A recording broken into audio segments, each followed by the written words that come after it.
السلام علیکم ناظرین، پروگرام ویژن پر راجہ عاطف ذوالفقار کے ساتھ آپ کی خدمت میں حاضر ہوں۔ میاں نواز شریف پاکستان تو لوٹ رہے ہیں، لیکن پروجیکٹ عمران خان کے کرداروں کے ساتھ وہ کیا کرنے والے ہیں، اور پھر پینی رہی نہ گوگی، فیض ریا نہ نثار، اتوں آ گیا منصف قاضی تے گواہ سپا سالار، ہن دسو اتھے بیچارہ ملک ریاض کی کرے۔ اور پھر ابابیل میزائل کا تجربہ اور ڈالر کی قیمت میں اضافے کے پیچھے کی کہانی کیا ہے۔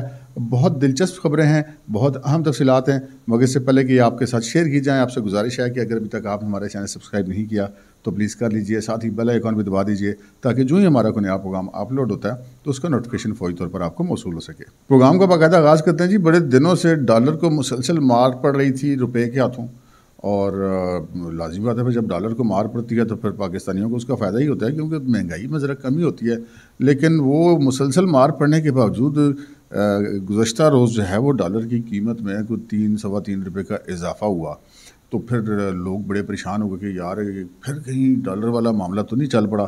تو ہم نے کہا کہ ہم بھی اپنے نیوز 2U کے ناظرین کے لیے تھوڑی سی انفارمیشن اکٹھی کریں کہ یہ ڈالر کی قیمت میں اضافہ جو ہوا ہے وہ کیوں ہوا ہے، اور پھر ساتھ اپنی ایک سجیشن بھی دیں گے کیونکہ وہ بھی وجہ ہوگی۔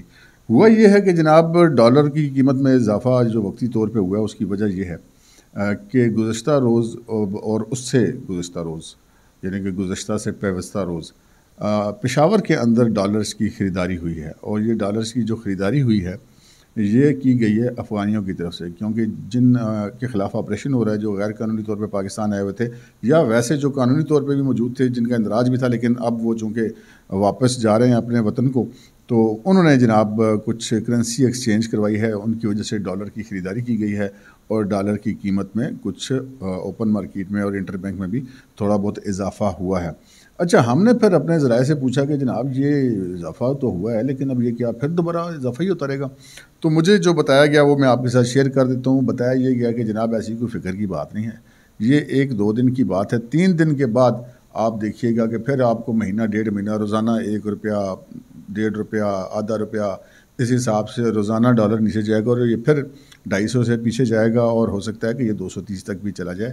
یہ بات مجھے بتائی گئی تو میں نے کہا آپ لوگوں کو بتا دیں تاکہ ہماری جو قوم ہے اور ہمارے جو ناظرین ہیں، ہمارے جو سبسکرائبر ہیں، وہ ان کو پتہ لگ جائے کہ جناب پریشانی کی ایسی کوئی بات نہیں ہے، یہ سب کچھ ٹھیک ہونے والا ہے۔ ایک اور چیز جو ہم گزارش کرتے ہیں، جو ہمارے ملک کے جو ادارے آپریشن کر رہے ہیں اس ڈالرز کی سمگلنگ کے خلاف، وہ ذرا ایک چیز کو اور بھی ذہن میں رکھیں کہ اس وقت چل رہا ہے کرکٹ کا ورلڈ کپ، اور جب کرکٹ کا میچز ہوں تو بکیے بڑے ایکٹیو ہوتے ہیں، اور پھر ورلڈ کپ ہو تو بہت زیادہ ہی ایکٹیو ہوتے ہیں، اور جو بکیے ہوتے ہیں وہ ساروں کا لنک جا کے جو نہیں ہے وہ برستہ دبئی جو ہے وہ ممبئی سے ملتا ہے اور انڈیا سے مل جاتا ہے۔ تو جب یہ سارا کچھ ادھر ہوتا ہے، جوا وغیرہ ہوتا ہے، تو لازمی بات ہے اس کی جو رقوم کی ترسیل ہوتی ہے وہ قانونی تو ہوتی نہیں ہے، وہ ہوتی ہے حوالہ ہنڈی کے ذریعے، اور وہ ان کی کوشش ہوتی ہے کہ پاکستانی کرنسی میں ترسیل نہ ہو، ڈالر کی صورت میں ہی ہو۔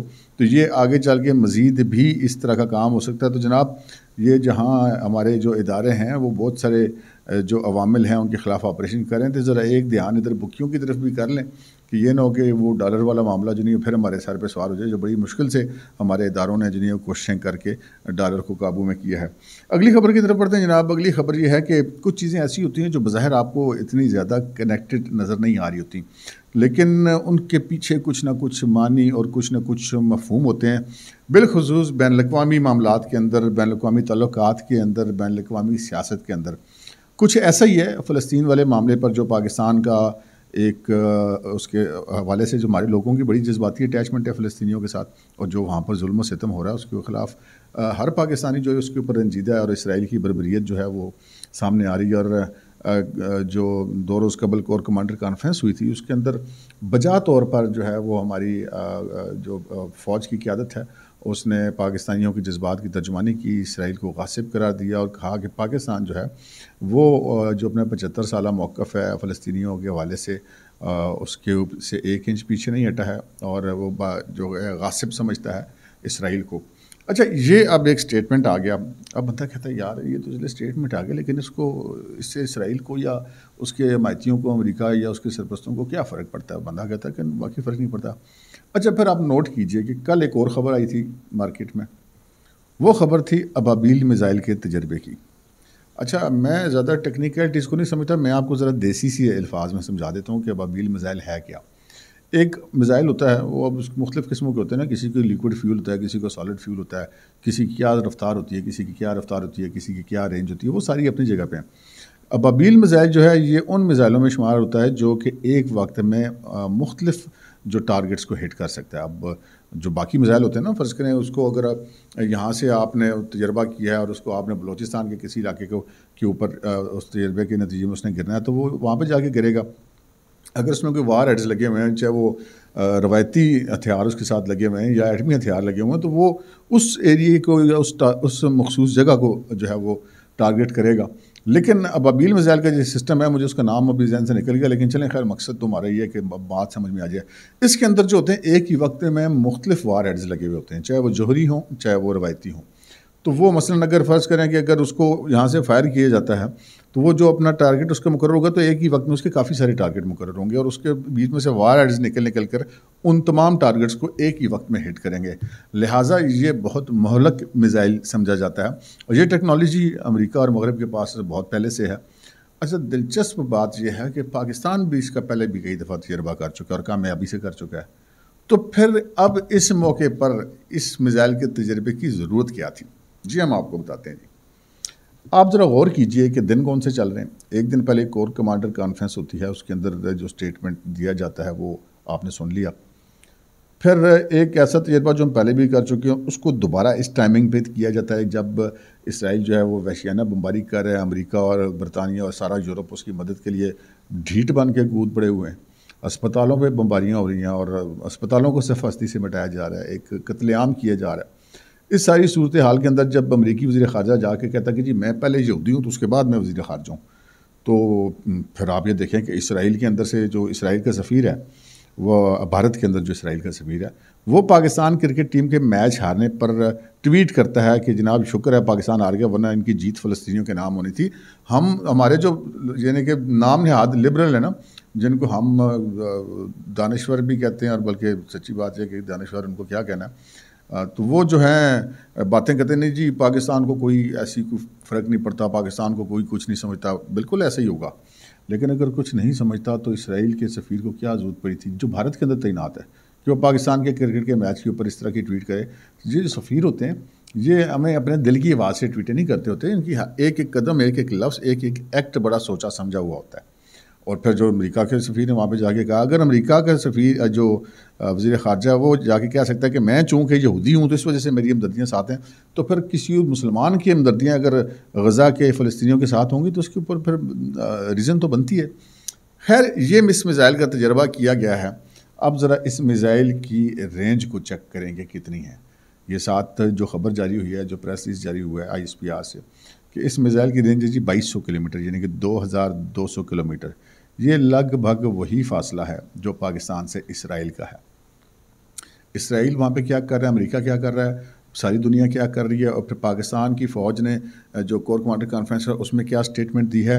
پھر ایک ایسا میزائل جس کا ہم پہلے بھی تجربہ کر چکے ہیں، پھر کر رہے ہیں۔ پھر ہم نے یہ بھی بتایا ہے کہ یہ جوہری میزائل ہے، یہ ایک ایسے میزائل کا تجربہ کر رہے ہیں جو ایک وقت میں مختلف جگہوں کا، یہ ادھر سے اسرائیل پہ فائر کر دیجیے گا تو اسرائیل کے جتنے بڑے شہر ہیں ان کو ایک ہی وقت میں ایک میزائل سے ٹارگٹ کیا جا سکتا ہے، اور پھر اس کی جو رینج ہے وہ اتنی ہی ہے جتنا فاصلہ اسرائیل کا ہے۔ تو اگے تسی آپ سمجھدار ہو کہ اس میزائل کے تجربے کا مطلب کیا ہے۔ اگلی خبر کی طرف پڑھتے ہیں جناب۔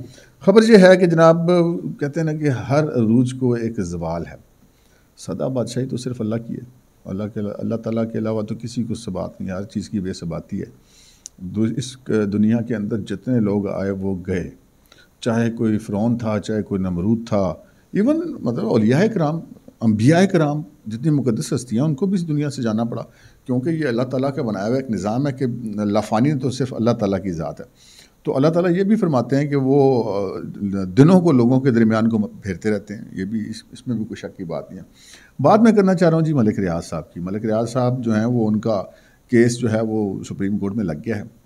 اچھا، ان کے کیس کی ذرا کہانی سن لینا کہ وہ جو سپریم کورٹ نے اپنے اختیارات سے باہر نکل کر جو نہیں ہے وہ پیسہ ان کا رکھا اور سپریم کورٹ کے اندر، اور وہ جو پیسہ جو منی لانڈرنگ کر کے لے گئے تھے، جب وہ واپس آیا تو بجائے قومی خزانے کے جمع ہونے کے عمران خان اینڈ کمپنی نے کابینہ کے تھرو وہ سپریم کورٹ کے حوالے کر دیا, ملک ریاض کے کھاتے میں ایڈجسٹ کروا دیا. اس کے بدلے میں ملک ریاض جو عمران خان صاحب نے, آپ کو پتہ ہی ہے وہ آ چکی ہیں, وہ آڈیوز بھی آ چکی ہوئی ہیں جو جتنی ہیں وہ ہیرے جواہرات تحفے بشرا پیرنی اور ان کی جو سہیلی ہے یہ بچی ہے فرا گوگی, اور یہ سارے معاملات وہ سب کے سامنے, ملک ریاض کی اپنی بیٹی سے جو گفتگو تھی آڈیو وہ بھی سامنے آ چکی ہوئی ہے.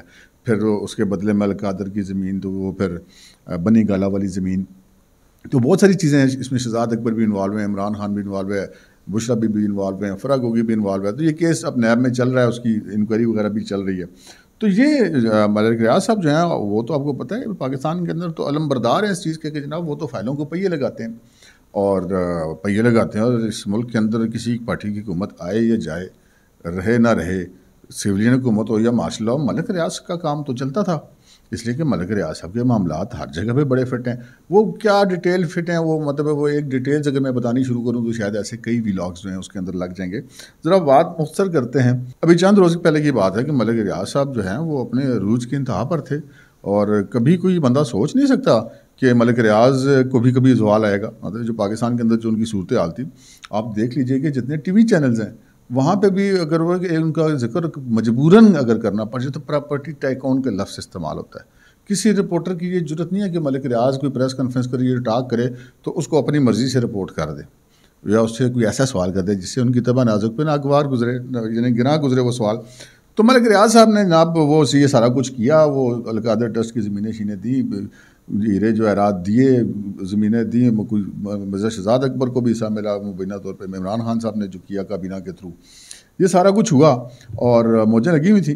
اور بیچ میں جو کیس جو ان کے جس مد میں انہوں نے پیسے ایڈجسٹ کرائے تھے وہ 4 سال سے کیس ہی نہیں لگا پھر, کیونکہ پہلے تو بیٹھے ہوتے نا وہاں پہ مطلب چیف جسٹس جو عدلیہ کے اندر تھے, ثاقب نثار صاحب جیسے, آصف سعید کھوسہ صاحب جیسے, گلزار صاحب جیسے, جو مرتاب بندیال صاحب جیسے. تو وہ پھر ملک ریاض صاحب کو کس نے پوچھنا تھا پھر. تو ادھر سے دیکھیں وہ مطلب پیرنی صاحبہ کی مریدی بھی چل رہی تھی, پھر گوگی بھی بیچ میں معاملات ٹھیک تھے, ہر طرف مطلب اوکے سسٹم تھا. تو کیا ضرورت ہے ملک ریاض صاحب کا کیس لگوانے کی. اچھا, یہ کیس لگوانے کی بھی بڑی گیم ہوتی ہے. میں نے چونکہ بہت عرصہ کورٹس رپورٹنگ کی ہے تو میں اس چیز کا بڑی اچھی طرح مطلب اس چیز کو سمجھتا ہوں کہ جب کسی کیس کو نہ لگوانا ہو تو اس کا کیا طریقہ کار ہے. بلکہ مجھے یاد ہے ایک دفعہ ایک بڑے سینئر جرنلسٹ ہیں, میں جب کورس رپورٹنگ کیا کرتا تھا اس وقت میرے علم میں یہ بات آئی تھی کہ انہوں نے نا, اب تو یہ جو گاڑیوں کی رجسٹریشن ہوتی ہے اس کا تو اب وہ نمبر نیلام ہوتے ہیں کہ جتنا آپ زیادہ پیسے دیں گے اتنا وی آئی پی آپ نمبر لے لیں گے. لیکن اس وقت زمانے میں نیلامی نہیں ہوتی تھی جب کہ میں بات کر رہا ہوں. اس زمانے میں ہوتا تھا کہ اثر و رسوخ کی بنیاد پر جو امپورٹنٹ نمبر ملتے تھے. تو وہ ایک بڑے سینئر جرنلسٹ تھے, ایڈیٹر لیول کے آدمی تھے, اور ہم اس زمانے میں رپورٹر تھے. تو انہوں نے ایک نمبر جو ہے وہ اپنا اثر رسوخ استعمال کر کے اپنے لیے ریزرو کروا لیا راولپنڈی میں.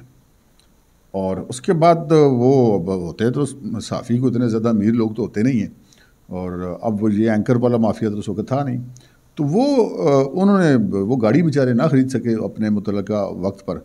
تو انہوں نے پھر جناب کوشش کر کے کیا کہلوا کے registrar, assistant registrar, deputy registrar, کسی کو کیا کہلا کہ یار یہ میرا اسٹے ہوا ہے, میں نے, انہوں نے ایک کورٹ میں کیس فائل کیا کہ جی مجھے نمبر واپس لینا چاہتے ہیں, میں ابھی گاڑی کچھ عرصے میں لے لوں گا, تو اسٹے آرڈر جاری کیا جائے کہ یہ نمبر مجھ سے واپس نہ لیا جائے.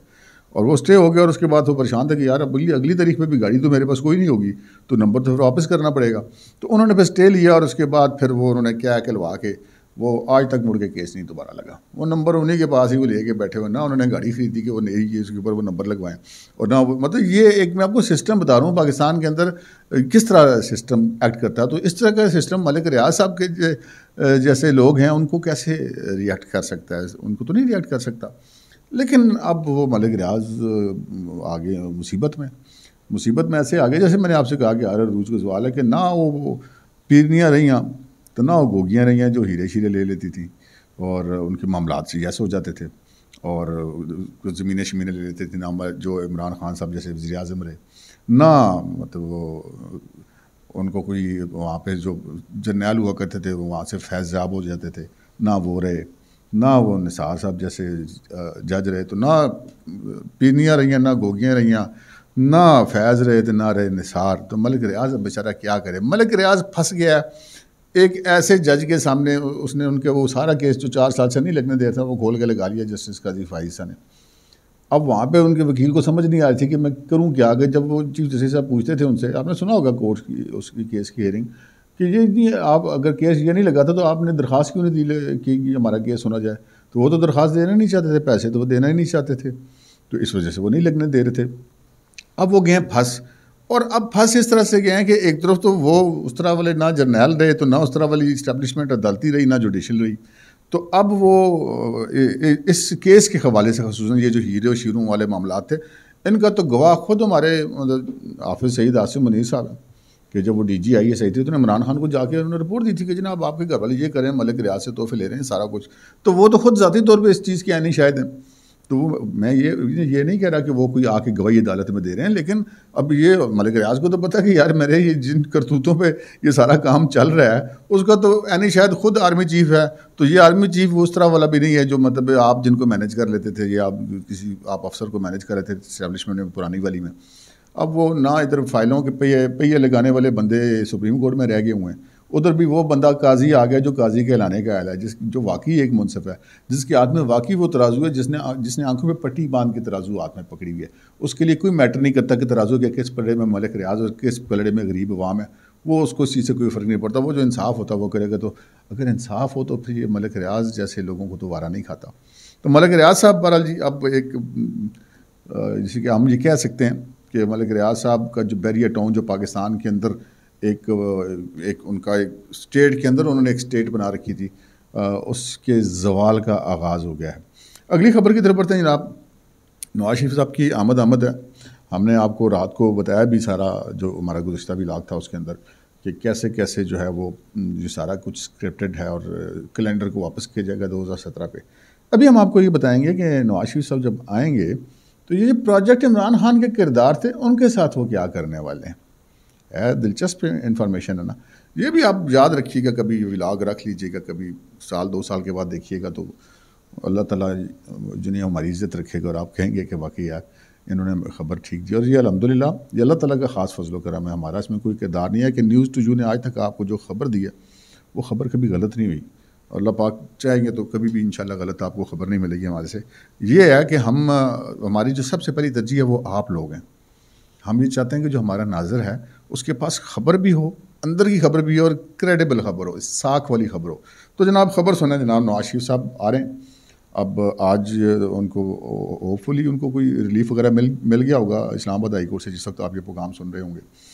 وہاں سے نہ ملا تو دوسری عدالتیں موجود ہیں, وہاں سے مل جائے گا. خیر ریلیف تو ان کو مل جائے گا, کیونکہ یہ سارا کچھ میں نے آپ کو رات کے پروگرام میں بتایا کہ یہ کیسے چل رہا ہے.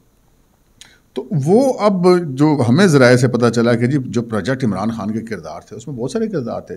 عمران خان صاحب پروجیکٹ عمران خان کے کرداروں میں کافی سارے جج صاحبان ہیں, جن میں کافی سارے چیف جسٹس صاحبان ہیں, جس میں ثاقب نثار صاحب ہیں, جو عظمت سعید شیخ صاحب ہیں, آصف سعید کھوسہ صاحب ہیں, جسٹس گلزار صاحب بھی اسی کا تقریباً حصہ تھے, پھر عمر طاہر بندیال صاحب تھے, اور کچھ ابھی بھی جج وہاں پہ 2-3 بیٹھے ہوئے ایسے. اچھا پھر سیاستدانوں میں دیکھیں تو ان میں عمران خان ہیں, چودھری پرویز الہی ہیں, یہ سب مطلب پروجیکٹ کا نام عمران خان تھا تو بنایا تو یہ عمران خان کے لیے گیا تھا, لیکن ان کا اپنا بھی تو رول تھا نا. وہی عمران خان ہے نا جو امریکہ جا کے کہتا تھا نواز شریف میں اب آج آ کے تمہارا ایسے ہی اتاروں گا, منہ پہ ہاتھ پھرتے ہیں, کبھی وہ چادر لے کے محمود خان کی نقلیں اتارتے ہیں. مطلب عجیب سی حرکت تو کرتی تھی ہماری اسٹیبلشمنٹ ہے یار, ویسے سمجھ نہیں آتی, پتہ نہیں کس بندے کو لے آئے. خیر وہ بھگت رہا پورا پاکستان, بین الاقوامی سطح پہ ہمیں مار پڑی, ہمیں اندرونی سطح پہ ہمیں مار پڑی. وہ جو بڑا انہوں نے حاجی نیک محمد کا اس کا امیج بنایا تھا, وہ کرپشن کی وہ کون سی قسم ہے جو اقتدار میں رہ کے بندہ کر سکتا ہے, جو انہوں نے مبینہ طور پہ نہیں کی. ابھی آگے چلیں گے, ابھی تو پتہ نہیں کتنے معاملات ان کے چلیں گے, تو وہ بھی ہیں. پھر چودھری پرویز الہی جیسے کردار بھی ہیں, اور بھی بہت سارے کردار ہیں جو پروجیکٹ عمران خان کا حصہ تھے. تو وہ جناب ذرائع کا یہ کہنا ہے کہ نواز شریف صاحب نے یہ فیصلہ کیا کہ عمران خان کے معاملات کو تو وہ بالکل کسی کھاتے میں نہیں لکھیں گے. عمران خان کیا کرتا ہے, عمران خان کیا نہیں کرتا ہے, وہ جیل میں ہے, جیل میں سزا ہو گئی ہے, کتنی ہوگی یا نہیں ہوگی, باہر آئے گا نہیں آئے گا, ضمانت ملے گی نہیں ملے گی, سزا معطل ہوگی نہیں ہوگی, نواز شریف ڈیم کیئر. یہ ایک پالیسی مجھے پتہ چلی ہے. اگلی خبر کی طرف آ جائیں. اب آ جاتے ہیں ہم جو حصہ ہے ہماری اس کے ملٹری اسٹیبلشمنٹ کا. ملٹری اسٹیبلشمنٹ کے حوالے سے نواز شریف صاحب کے بارے میں ہمیں یہ پتہ چلا کہ انہوں نے ایک غیر جانبدار رہنے کا فیصلہ کیا ہے. ان کی جو پالیسی ان کی ہوگی وہ یہی ہوگی کہ وہ غیر جانبدار رہیں گے. خیر جو غیر جانبدار رہیں گے مطلب جنرل باجوہ صاحب ہیں یا جنرل فیض صاحب ہیں یا پہلے جو جنرل صاحب تھے جو اس پروجیکٹ عمران خان کو آگے چلانے والے تھے, ظہیر الاسلام صاحب, جنرل پاشا صاحب, نواز شریف صاحب کو اس چیز کی کوئی پرواہ نہیں ہوگی کہ جناب ان کے ساتھ کیا ہونا ہے یا کیا نہیں ہونا. اگر جیسے بھی ہم سنتے ہیں کہ فیض صاحب جو ہیں وہ اپنے گھر میں ہی نظر بند ہے, ان کی نقل و حرکت محدود ہے, وہ کچھ کیسز وغیرہ بھی دوسری سائڈوں کے بھی چل رہے ہیں, تو نواز شریف صاحب اس میں کوئی انٹرویئر نہیں کریں گے, نہ تو وہ کوئی ایسا دباؤ ڈالیں گے کہ جن کو رگڑا لگ جائے, اور نہ ہی وہ یہ کہیں گے کہ کسی کو چھوڑ دو. یہ ایک پالیسی پتہ چلی ہے. اچھا جوڈیشل اسٹیبلشمنٹ جو تھی نا جی, اس کے والے سے جو ہے وہ اب نواز شریف صاحب نے مسلم لیگ نون نے فیصلہ کیا کہ جناب یہ ایسے نہیں چلے گا, کیونکہ ماضی میں 4 دفعہ اقتدار میں نواز شریف آیا, 4 دفعہ جوڈیشل اسٹیبلشمنٹ کی مدد سے نکالا گیا اور سارا کچھ ہوا. یہ بات اس کا ثبوت آپ لے لی کہ اب جو گزشتہ رات ہے اس روز رانا ثناء اللہ صاحب نے اپنے اسٹیٹمنٹ میں بھی یہ بات کہی کہ نواز شریف جب بھی آئے جوڈیشل اسٹیبلشمنٹ نے نکالا تو طے یہ کیا گیا کہ جی جو جوڈیشل اسٹیبلشمنٹ کے کردار ہیں نا, چاہے وہ سابق چیف جسٹس ہیں چاہے وہ موجودہ ججز ہیں, ان کے لیے کوئی معافی نہیں ہے. ان کے خلاف اگر مسلم لیگ نون کی حکومت بنتی ہے تو وہ جو ان کے قانون کے مطابق کارروائی بنتی ہے, جیسے ریفرنس وغیرہ بھجوانا یا جو بھی لیگل طریقہ ہے وہ ان کے اوپر پوری کارروائی کی جائے گی, اور باقی جو ریٹائر ہو گئے ہیں ان کے لیے خلاف بھی ایک کارروائی کی جائے گی, حکمت عملی بنا لی گئی ہے. لیکن یہ طے ہے کہ جو جوڈیشل اسٹیبلشمنٹ ہے اس کے کرداروں کو بالکل معاف نہیں کیا جائے گا. ویسے ایک محفل میں جنرل باجوہ صاحب یہ کہہ چکے ہیں کہ ٹھیک ہے جو پرانی اسٹیبلشمنٹ نے فوج ملٹری اسٹیبلشمنٹ نے جو کچھ بھی کیا, لیکن یہ سب کچھ ممکن نہیں تھا کہ یہ جو جتنے جوڈیشل اسٹیبلشمنٹ کے کردار ہیں ان کے پاس نواز شریف کے خلاف اپنی وجہ تھی, جس کی وجہ سے یہ اس ساری ان زیادتیوں کا ان مہموں کا یہ حصہ بنے اور یہ سارے ہینڈلر بنے. بنیادی طور پہ دیکھا جائے تو جوڈیشل اسٹیبلشمنٹ جو تھی وہی ہینڈلر تھی. تو جناب اب ان میں سے کسی کی خیر نہیں ہے. تو اب تک کے لیے اتنا ہی, اجازت دیجیے, اللہ حافظ.